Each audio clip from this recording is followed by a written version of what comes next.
अस्सलामुअलैकुम दोस्तों, मैं आज के आपकी खिदमत में फिर से हाज़िर हूँ और आज हम पढ़ने वाले हैं उर्दू के जुमले। हमने अलिफ बा से लेकर 4 हुर्फ़ी अल्फाज और उसके जुमले पढ़े हैं।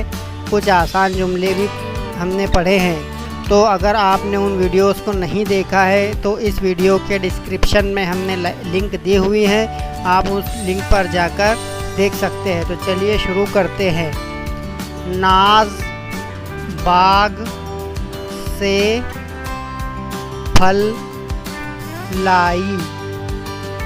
एक बच्ची है नाज नाम की, वो बाग में गई और उसने फल लाकर क्या की है, यहाँ पर देखिए तस्वीर में भी देख सकते हैं कि बच्ची जो है फल जमा कर रही है।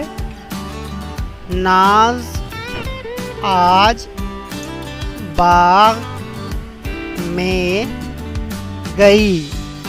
नाज कहाँ गई है? बाग में गई है। वहाँ फलों के दरख्त थे। बाग में फलों के दरख्त थे। नाज नाम की बच्ची बाग में गई है और वहाँ पर क्या थे? फलों के दरख्त थे। उसने घर पर फल लाए। उसने क्या किया? उन फलों को बाग से घर पर लाए।